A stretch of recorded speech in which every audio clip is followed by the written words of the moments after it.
What's going on, duelists? It's your boy Nick, bringing you today on the channel an update to my Generator Invoked deck list for the post-Duelist Nexus format. Now, before we begin, I want to say one thing. We did it! Thank you all so much from the bottom of my heart. I can't actually believe that we did it. We made it to 1,000 subscribers on the channel, and it is all thanks to everyone's help for supporting, subscribing, liking the videos, commenting, etc. I can't be more grateful to all of you for your continued support to help this channel grow from what it was. Literally about a year ago, I had like barely 200 subs, you know, and now to think that I have over 1,000 different people subscribed to this channel, people who genuinely care about what I have to say and the stuff that I upload, it feels really nice. Can't even speak, I'm so excited. It feels really nice. And I just want to say thank you all so much for everyone's continued support. I promise to continue bringing you guys really cool and unique Yu-Gi-Oh content that you won't find anywhere else. And like I said, I am forever grateful. I sound like those aliens from Toy Story. We are eternally grateful. But anyway, with that aside, again, thank you all so much. If you're watching this right now and you're not subbed, subscribe so you don't miss out on any more really cool uploads. Now that we've hit our 1,000 subscriber goal, it's time to keep climbing. So I will see you guys again once we hit 1,100 and so on and so forth. Let's keep this channel growing and let's start a community. I mean, eventually, if we continue to become a bigger channel, I would like to entertain the notion of possibly doing channel memberships in the future to give you guys some exclusive content. If that's something that you guys might be interested in, then chime down in the comments below and let me know if a channel membership is something you guys would be willing to pay for exclusive content. But with that being said, my name is Nick. We do Yu-Gi-Oh content mainly focused around rogue and casual decks alike. If that's the kind of Yu-Gi-Oh that you're interested in, then subscribe. You don't want to miss out on the banger uploads that I have for you guys. I recently did an update to Earth's Arctic, as well as Melfi using the new Chimera support out of Duelist Nexus. I do have that live duel coming this weekend for you guys. That's right. I'm going to be recording a live duel video showcasing Melfi's going up against the Earth's Arctic deck profile that I recently uploaded on the channel. So stay tuned for that. If you don't want to miss out on that, make sure you're subscribed and whatnot so I can bring you guys that really cool duel, because I think Melfi's and Earth's Arctics are going to definitely put on a great show. But now we got that out of the way, let's focus on what we all came here to watch, and that is Generator Invoked. Now, I know that a lot of Yu-Gi-Tubers have been posting Generator content, it seems like more recently. I know Hard Leg Joe, for those of you who watch his channel, shout outs to him. He's been doing a Master Duel ladder climb using Generator. I know MBT also made a couple videos about Generator Invoked recently. It's funny though, because I know a lot of Yu-Gi-Tubers are kind of jumping on the bandwagon, I guess you could say. But Generator Invoked is actually a deck profile that I brought to you guys once before, maybe like 5 months ago at time of recording this video. And the deck profile didn't get that much attention, honestly, not like some of my other videos. But the point is that I brought Generator Invoked to you guys literally months ago. And it's just kind of funny to me how a lot of Yu-Gi-Tubers are trying to, like, you know, make the same deck. But like I said, you know, I'm always cooking up the spice, and it's guaranteed that if I have something on the channel, it's because it's good and it works. So now I'm proud to bring you today the update to this deck list. So without further ado, we're going to hop straight into this deck profile, and we're going to talk a little bit about some of the changes that I made since the original version, which I uploaded again a few months ago at this point. So it's a 41 card main deck. We jumped it from 40 to 41, and so far through testing, it's been working really great. So we're going to start things off with the monsters lineup, of course. We're on 2 copies of Alistair the Invoker. Now, for those of you who are familiar with Generator, you'll know that Generator doesn't really have a normal summon outside of Lopter, which we'll talk about momentarily. But Generator is a deck that can definitely play without the normal summon. Like, it does not need the normal summon by any stretch of the imagination. So as a result of that, Invoked, you know, although we've been normal summoning Alistair for the past, 7 years now, it actually works really well on this deck list. Why? Because it takes minimal space, and Alistair is still, to this day, such an amazing 1-card fusion package that is unmatched with the amount of value you get.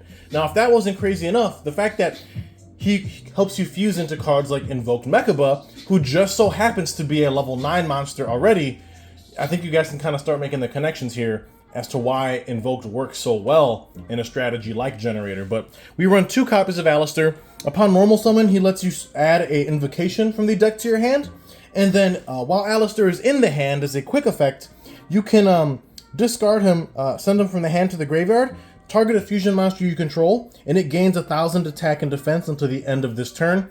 That stat boosting effect is not once per turn, so if you have multiple Alistair in hand, you can pitch each one, and then have that fusion gain 1,000 attack and defense for each Alistair that was pitched, which is really, really cool. Just 2 copies of Alistair is more than enough for what you need for the purposes of this build.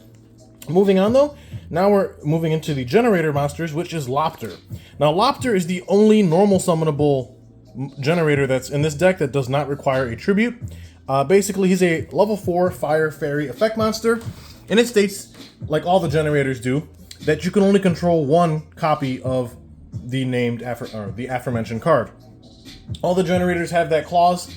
It's kind of sucks in some cases, but to be honest, it's not that terrible once you see how the deck operates. So you can only control 1 Lopter, and think of this card as a Lone Fire Blossom for any generator from your deck. And what that means is that as a quick effect, he can tribute any generator, which includes him, either can be himself or it could be another one.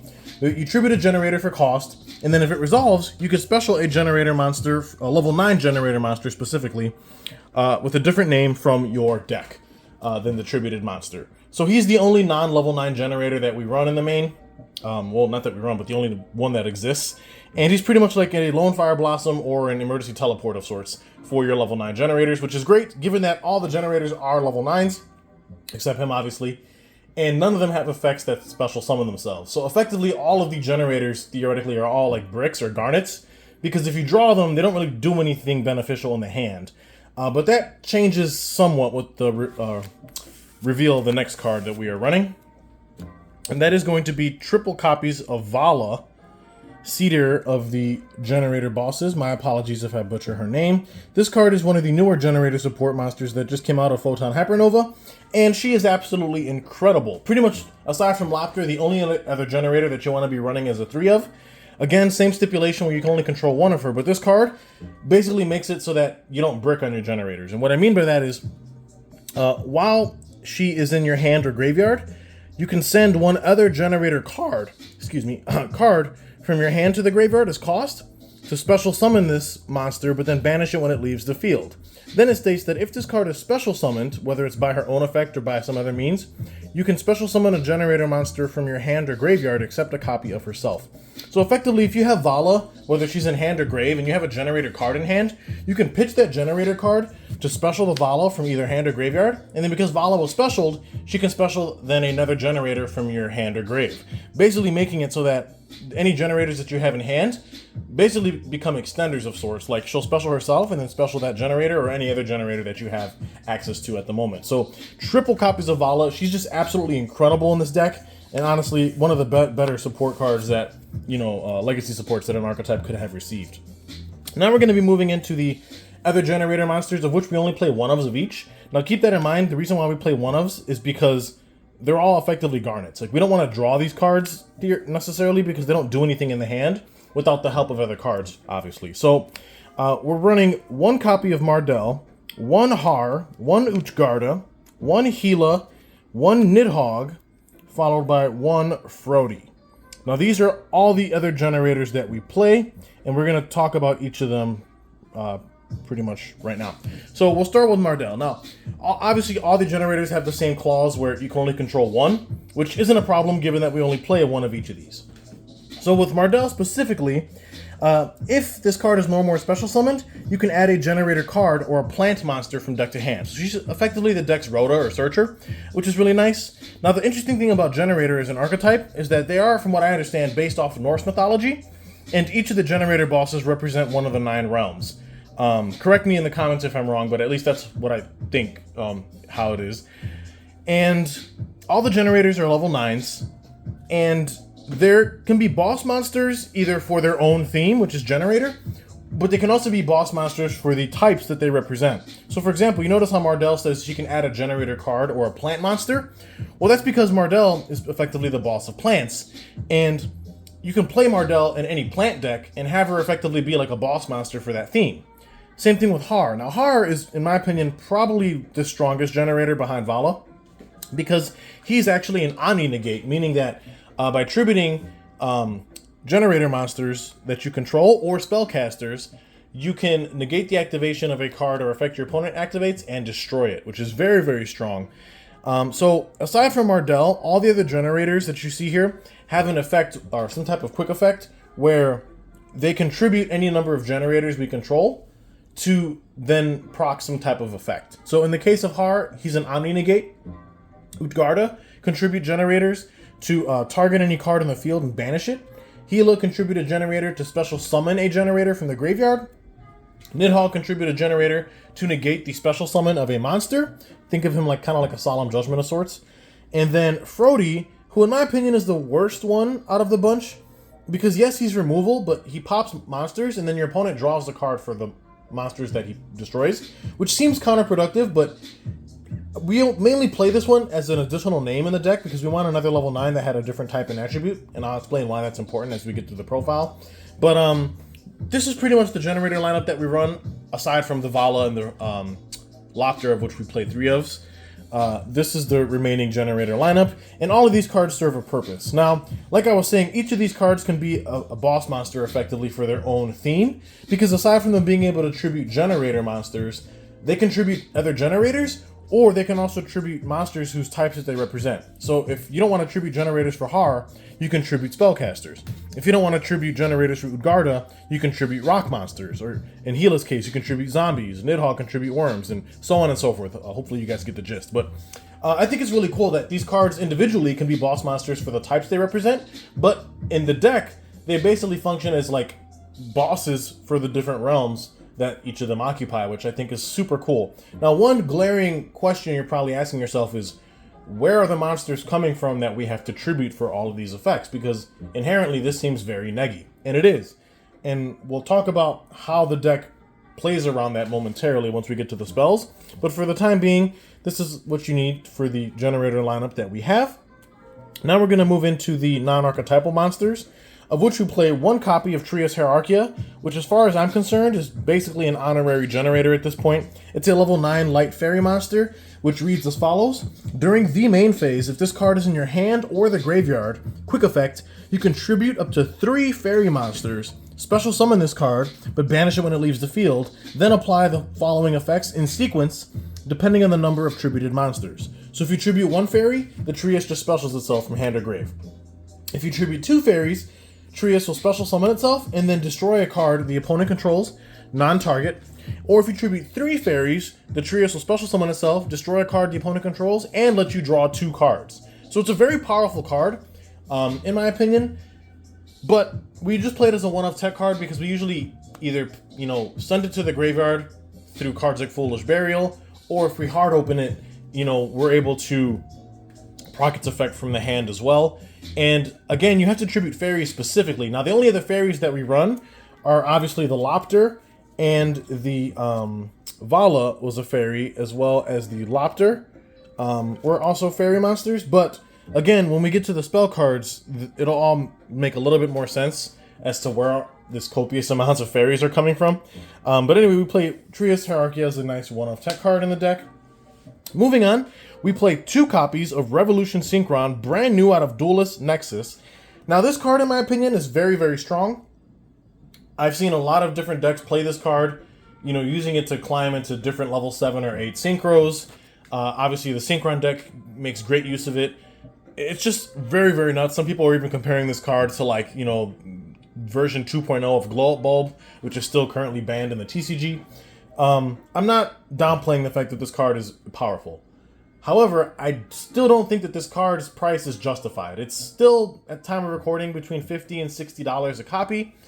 Yes, the card is amazing, but honestly, I don't think it's, $180, $200 playset interesting, if that makes any kind of sense. So that's why we're only on the 2 of. We do play a way to search the card as a 1 of, which effectively makes it so like we're playing 3.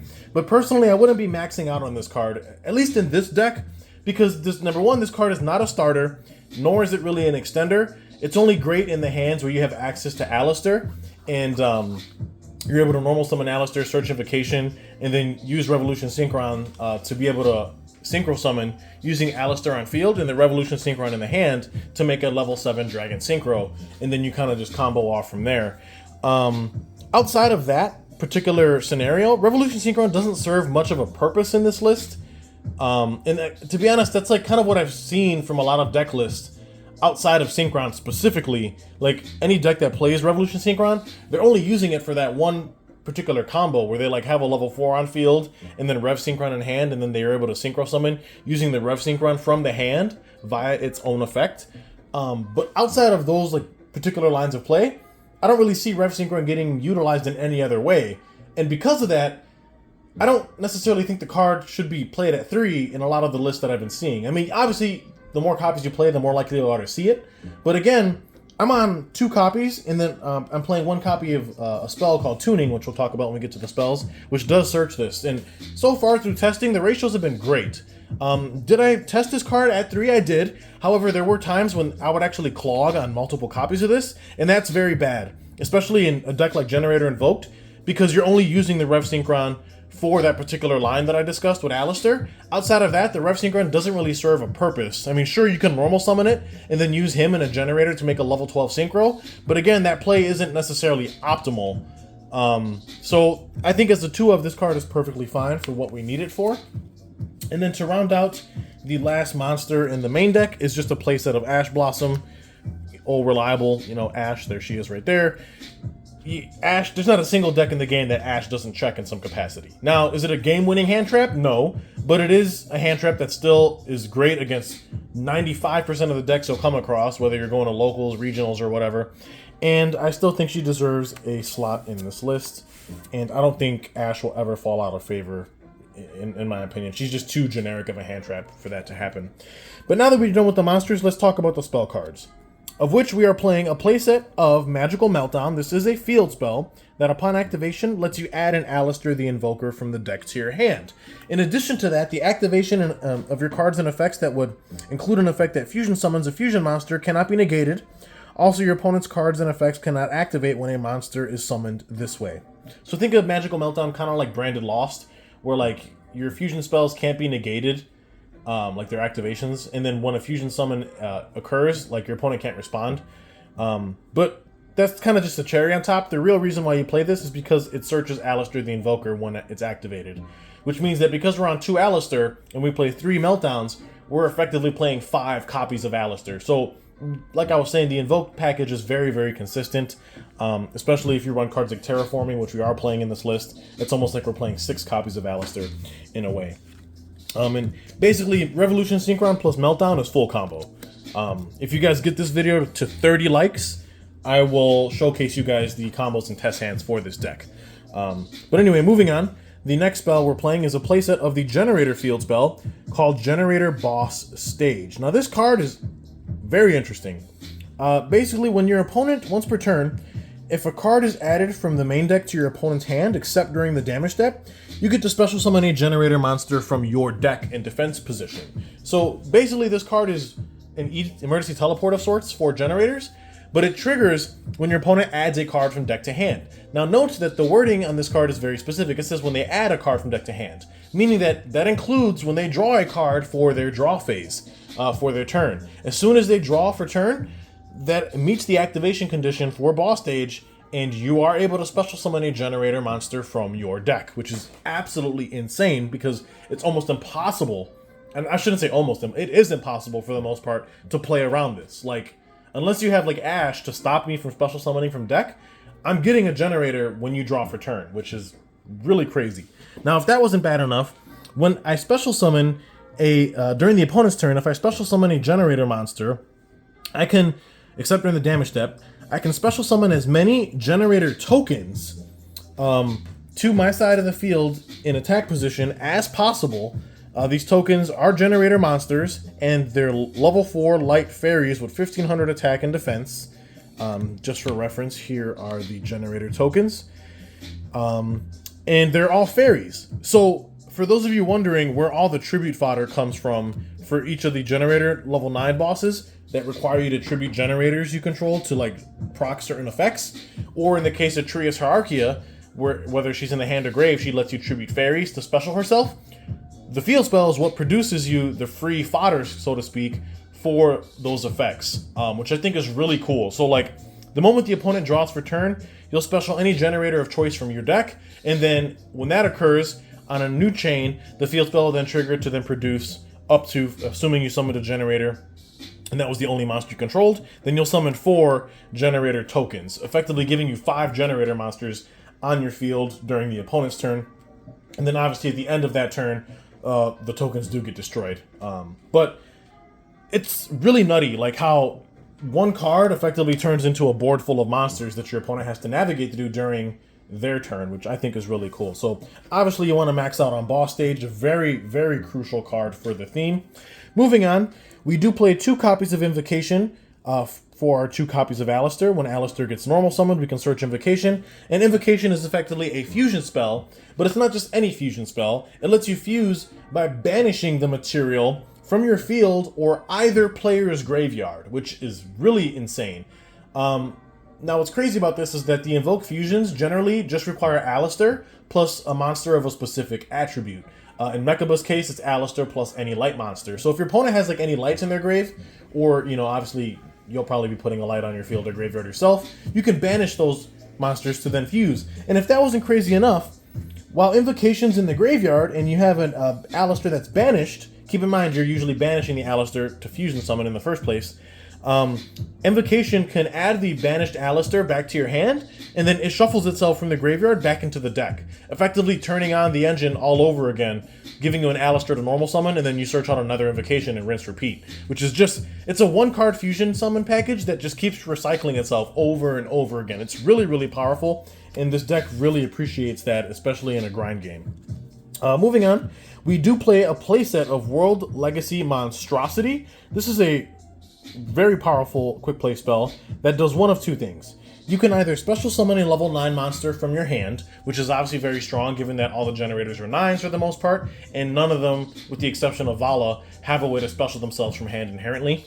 So if you do draw them, at least we do have this spell to get them out of the hand, but that's not even the best effect of this card. The best effect is you can target a level 9 monster that you already control on field, and special summon 2 level 9 monsters, each with different original type and attribute from the face-up targeted monster, and with different names from each other. But these 2 monsters cannot attack, also they're destroyed during the end phase.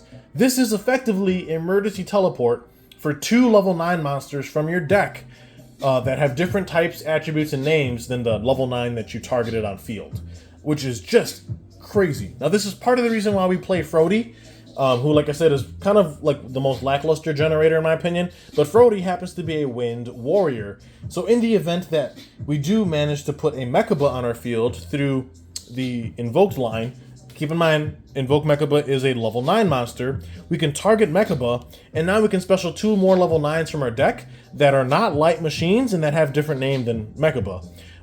So that's why we play the Frody, just to give us an additional different type and attribute that we can pull from in the event that we end up drawing one of our targets. Like, for example, like let's say we drew the Nidhogg, for example, who happens to be a water worm. Well, now we can't summon Nidhogg from deck off of the secondary effect, so we need another target for that, which is why we play the Frody.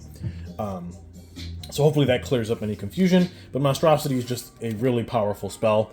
Then moving on to some of our non-archetypal power spells, we play 1 Foolish Burial just to send a monster from our deck to the graveyard. Generally it's going to be either Trias Hierarchia or a Vala, Cedar Generator Bosses, since Vala can trigger her effect from hand or grave.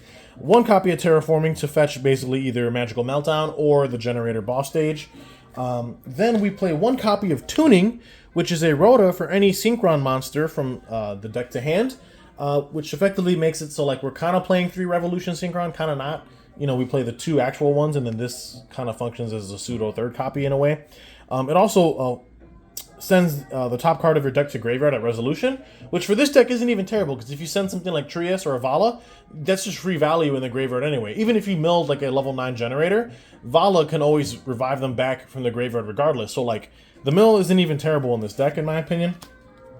Now, moving on to another package we play, and might catch some of you off guard. We play a very small runic package consisting of 2 Flashing Fire and 2 Freezing Curses in our main deck. Now, Flashing Fire and Freezing Curses, like all the other runic spells, are effectively instant fusions for runic fusion monsters. Now, there's a particular runic fusion that was released in Duelist Nexus that we'll talk about when we get to the extra deck that happens to be a level 9, which is nuts. In addition to that, though, if you don't want to summon that monster, each of the runic quick play spells has a individual unique effect. In the case of Flashing Fire, they allow you to target a special summon monster the opponent controls, destroy it, then banish the top 2 cards of your opponent's deck. Or in the case of Freezing Curses, you can target an effect monster the opponent controls, negate its effects until the end of this turn, and then banish the top 3 cards of your opponent's deck. So very, very cool spells in my opinion, especially if you're going second. They help you break boards like nobody's business. The only drawback that these cards have is that you have to skip your next battle phase after activation of these cards, which in my opinion isn't even really a crazy drawback. But the fact that they let you special summon a level 9 from your extra deck is where they really shine, because again, they pair really well with cards like World Legacy Monstrosity, allowing you to target a level 9 you control, and then E-Telly 2 more level 9s from deck, which is really cool. So that rounds out the spells. Now to round out the trap lineup, of which we just play a playset of Generator Boss Fight. Again, this is a 41 card list. Boss Fight is just a normal trap that lets you activate a Generator field spell directly from your deck or graveyard, but then your opponent draws a card. Now that sounds like a drawback initially, but keep in mind that they draw a card after you've already activated your Generator field spell, and because they added a card from deck to hand, it triggers the Generator field spell's effect to let me special a generator from my deck, which is very, very cool. So that rounds out the main. Now we're going to jump into the extra deck really quick, and we're going to lead things off with the Invoke lineup. We play 1 copy of Mechaba, 1 Purgatrio, and 1 Algoides. So Mechaba is a level 9 light machine. He is an Omni Negate, which is very, very strong. He's a Negate and Banish, which is very powerful. Purgatrio is effectively our OTK enabler. He can attack all monsters the opponent controls once each. He also does piercing damage, and he gains 200 attack for every card the opponent controls, making him very, very threatening. And then Algoides is another Invoke Fusion who requires Alistair the Invoker plus a Fusion. And effectively, whenever he is special summoned, or if the opponent specials a monster, we can destroy it. And he can also gain a lot of attack, also helping us push for game. Now, for the Runic Fusion we were discussing previously, we play 1 Sleipnir, the Runic main. This is brand new out of Duelist Nexus, and this card, in my opinion, should be played in a Generator deck, because there's a lot of hidden synergy here. Aside from the fact that it's level 9, the glaring obvious thing, this is a light beast fusion, and it, as a quick effect, during your main phase or the opponent's battle phase, you can target a face-up monster the opponent controls, banish that monster and this card until the end of the turn. So it's like removal, temporarily removal, and if the opponent adds a card from their deck to their hand, he produces a runic token who happens to have the same attribute, type, level, and stats as the generator tokens. So he just produces another level 4 fairy token, which is really, really insane. So overall, this card has been very strong in testing, and I love playing this card in this deck. Like, if you're playing Generator, definitely tech in some copies of the Runic Quick Plays and play this card in the extra, because it's completely worth it in my opinion. Moving on to the Synchros now, of which we're generally making through the Revolution Synchron line. We play the 1 Ancient Fairy Dragon, the 1 Black Rose Dragon, the Crystal Wing Synchro Dragon, and for our level 12 Synchro, again, it's not the most optimal thing, but we do play a Super Heavy Samurai Brave Misarao. Now, there is a level 12 Synchro for the archetype Centurion that's coming up in the next deck build pack, which I think we'll be seeing here in November, if I'm not mistaken. They have a level 12 Synchro that, in my opinion, actually works quite well in Generator, because it's just a generic level 12 of which you can make using Revolution Synchron and a level 9 Generator. But not only does it draw you a card and pop a monster on summon, which is really nice, it also prevents monsters you control that have 2,000 or less attack from being destroyed by battle. Now, why is that relevant? Well, that's because all of your Generator tokens happen to have 1,500 attack naturally through their stat line. So if you control the new Centurion level 12, that Synchro prevents your Generator tokens from being destroyed by battle, which means that your opponent can't like preemptively go battle phase and swing over the tokens, making it so that your Generator bosses don't have cards to tribute. So that's something that I think moving forward, when Centurion does release, it'll definitely be taking the spot of this particular level 12 Synchro that we have.